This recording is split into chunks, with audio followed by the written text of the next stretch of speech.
Divorce lawyers, what's the worst way that you've seen someone mess over their spouse? Story 1. In a bad separation, the wife filed a restraining order on the husband. Now, this is very common. Wasn't a terrible guy, but not that great either. A year into the divorce, his mother was dying, and he asked his sister to speak with his ex-wife and asked to bring the kids to see her in the hospital before she died. The wife never did. Instead, she went to the court and said that he violated the restraining order by trying to contact her. You can't contact someone through another party. He admitted it and explained the situation, but was found in breach of the order.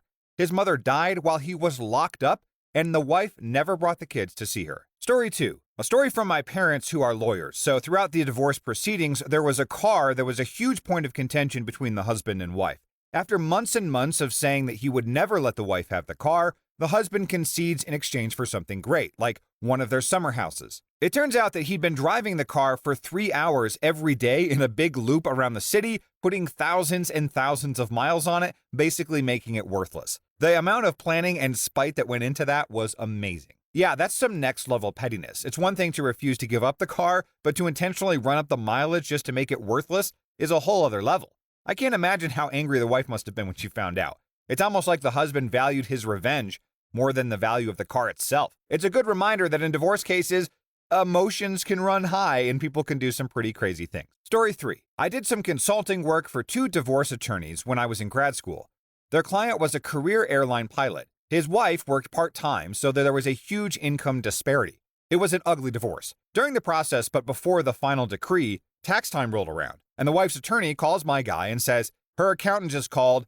If they can just share their W-2s and file jointly, they each stand to save about $8,000 over married filing separately. My guys took that info to the husband, and he says, screw her. Losing $8,000 is going to be way worse for her than it will be for me. Cold as ice, man. Story 4. Dad was a real jerk, and mom tried to save him a lot of money during the divorce. They have 3 kids who are 16, 13, and 8. And the dad wouldn't sign any agreement my mom's lawyer produced. It had to be his idea and from his lawyer, or it wasn't getting signed. Dad's lawyer was incompetent and sends an agreement that states that he will pay $2,000 a month in child support until all the kids are 18.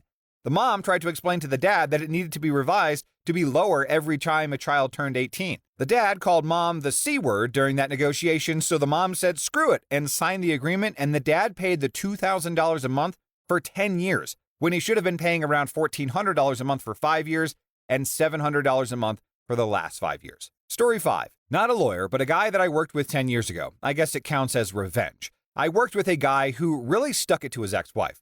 When I met him, he was working in a sporting goods store making $8 an hour. He was not really like the other retail monkeys. He was older, well-groomed, well-spoken, clearly educated. One night after he gets into his car, I couldn't help but notice that he has a very, very nice, newish Jaguar. I asked him how he could afford that, and he explained it to me like this. He had been an SVP at a well-known Fortune 500 company, which I will not mention the name of, pulling in $300,000 in bonuses and stock options. He was married, but the marriage fell apart, and in the divorce, she demanded that she get the house and 40% of his wages. He and his lawyer somehow managed to get her to agree to let him keep the house in exchange for 75% of his pay, no dollar figure or employer specified. Now, as soon as she got the settlement, he quit his job and looked for a minimum wage job. He said to me that she gets 75% of nearly nothing now. He had other money stashed away, so he didn't even need the job, and he had the house and its equity as well. Also, no kids, so there was no child support, just alimony. She was furious, of course, and tried to re-sue him, but failed at least once. And when she claimed that the settlement was not keeping her in the lifestyle that she was accustomed to, he simply told the judge that the divorce was traumatic to him, and he could no longer do his old job as a result. At least at the time, she did not manage to get out of the deal. Not sure how it all ended, but I thought it was pretty effing brilliant, if not crazy level spiteful. He was a good employee too, good with customers, showed up on time, no BS absenteeism or anything like that. He claimed he loved each payday because it reminded him of how little she was getting. So talk about a very strategic revenge plan. That guy really knew how to turn the tables on his ex-wife. It's impressive that he was able to negotiate such a favorable settlement and then completely change his life to stick it to her even further. I'm sure his ex-wife was not too happy about it, but you have to admit, it's pretty brilliant in a sort of twisted kind of way. Story 6. Not a lawyer, but when I was a kid, my parents got divorced. My mom met a guy on the internet and left my dad for him. My sisters and I were teenagers, and being that my mom had never really been around, that we all wanted to live with him. We all had to write a letter stating our wishes, and it was understood that we would stay with him, and that my mom didn't even seem to care.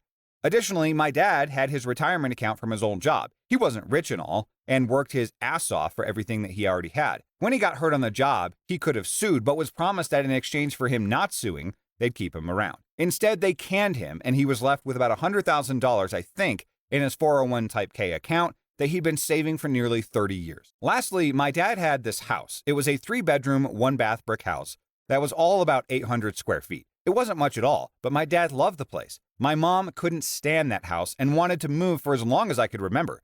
That was another contentious subject that led to the divorce. He'd been paying on it forever, and when he left his old job, he took out a small chunk and paid it off.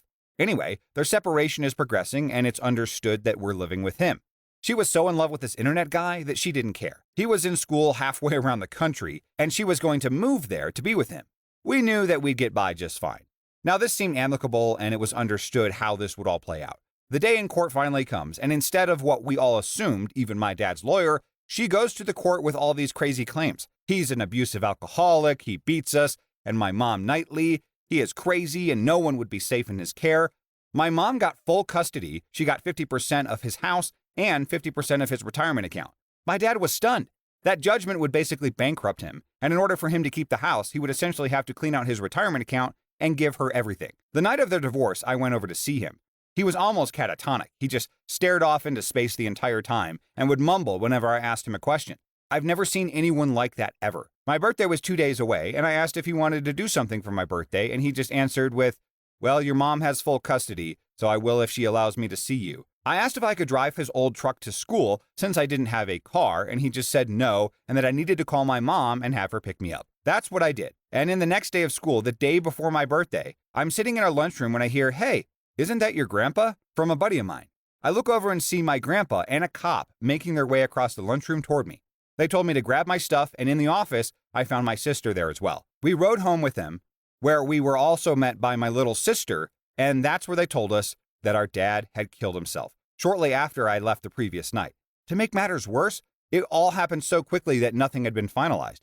My mom dropped all of her paperwork and legally became a widow and got everything: the house, retirement, and his insurance policy.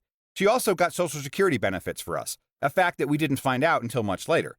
She basically took all of the money and moved across the country with her new man, leaving us to care for ourselves for the most part. And to this day, when asked about raising us, she'll spin this story of a young widow doing her best to raise her 3 kids on her own. Story 7. Over here in the Netherlands, most legal costs are paid for by the government if your income is below a certain threshold. In practice, that means that if one of the spouses in a divorce has little to no income and the other one has normal income, the one with the normal income will have to pay a lot if the process drags on. Considering there are plenty of ways to drag it on, I've seen cases approach ridiculous amounts of billable hours. There is a catch to this, however. Your lawyer is paid a set amount if he or she is paid by the government. However, should the money you receive after divorce or exceed a certain number, you are expected to pay your own lawyer, which is the reason we still kept track of the hours in these cases. So this one woman who thought that she was screwing over her ex-husband by dragging the divorce over multiple years got a payout of $40,000 by the end of it. Unfortunately for her, she had to surrender most of that straight back into lawyer costs. There was a certain sense of justice in that. Also proves time and again that when there is a conflict, the only true winners are usually the lawyers. Sounds like a classic case of cutting off your nose to spite your face. It's unfortunate that the divorce proceedings had to drag on for so long, but it's satisfying to see that the ex-husband didn't have to foot the entire legal bill on his own. It's important to remember that revenge or trying to screw over your ex-spouse in a divorce can often backfire and end up hurting you more in the long run. It's always better to approach the process with a level head and try to find a fair and equitable resolution for both parties. And as you said, the real winners in these situations are often the lawyers, who make a pretty penny off the conflict. Story 8. My dad basically appealed custody over and over, bringing in new friends to back his character. This forced my mom to seek a barrister/lawyer to defend herself. My dad is and was a massive problem gambler, had no permanent home, and was pretty crappy at practical life stuff, nutrition, education, etc. This forced my mom to dig into her savings to pay legal fees to keep a child anybody with a sound mind would know is so much more capable than my dad. So in the end, my dad basically made my mother bankrupt trying to get custody over a child that he wouldn't have been able to raise. 10 out of 10. Story 9. My dad actually got screwed by his divorce lawyer during my parents' divorce last year. My dad and my sister have never gotten along, and over the years it got more and more strained. They eventually got into a physical fight, which led to a CPS report and him getting slapped with a child abuse record.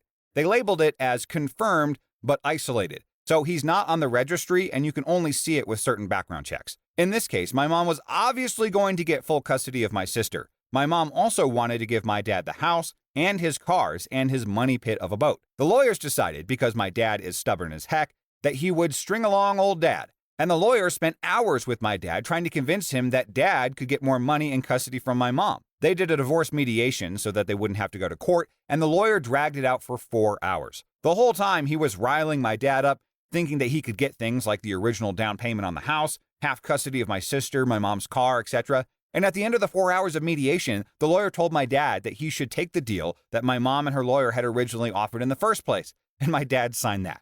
So he paid about $12,000 in completely unnecessary legal fees. Story 10. Not a lawyer, but I met with a scummy one when I was looking to get a divorce. The first lawyer that I met with, who had been recommended by a coworker as an amazing divorce attorney, suggested that if I wanted full custody, I should make sure that people knew the relationship was abusive. Tell my friends and family, make sure that neighbors heard me screaming and begging him not to hit me, document every bruise even if I wasn't sure it came from him.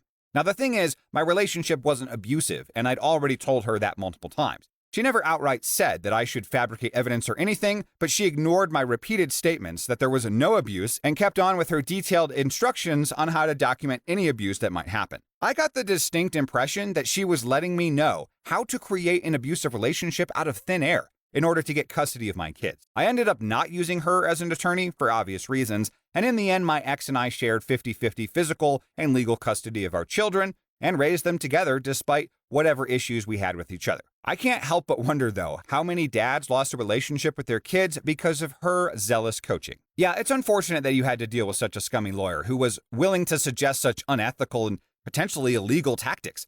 Fabricating evidence of abuse is not only dishonest, but could have severe consequences for all involved, including the innocent party who may have been falsely accused. It's good that you ultimately chose not to use her as an attorney, and that you and your ex were able to co-parent your children despite any issues that you had with each other. It's important to remember, the best interests are of the children should always be the top priority in any custody dispute, and that includes ensuring that all parties involved are honest and ethical in their approach. Story 11. My in-laws are mega into food and wine, as in they literally travel the world on food and wine tours, are part of clubs, etc. They told me about a nasty divorce where the husband was the wine aficionado, not the wife, but the wife was pissed off about getting divorced. So the husband got all the wines in their extensive cellar, but before he was able to collect them, the wife soaked every bottle to remove all the labels. So technically the wine was not damaged, but the husband had no way to know what he was drinking for aging and pairing purposes, which is a huge deal to wine drinkers. Story 12. Obligatory, not a lawyer here, but my parents are currently going through a divorce. Luckily, the kids are all in our late 20s or 30s, so no custody battle, but basically my mom is a nutter and is desperately trying to screw my dad over as much as humanly possible. She told her lawyer that he has so many hidden assets when in fact he has none. She lied and told the mediator that he has a record collection worth hundreds of thousands of dollars, when in fact it's probably worth more like 8. She said his guitar collection was worth tens of thousands, whereas secondhand value, maybe like 2,000. She wants all of his business assets, all of them. She wants both houses.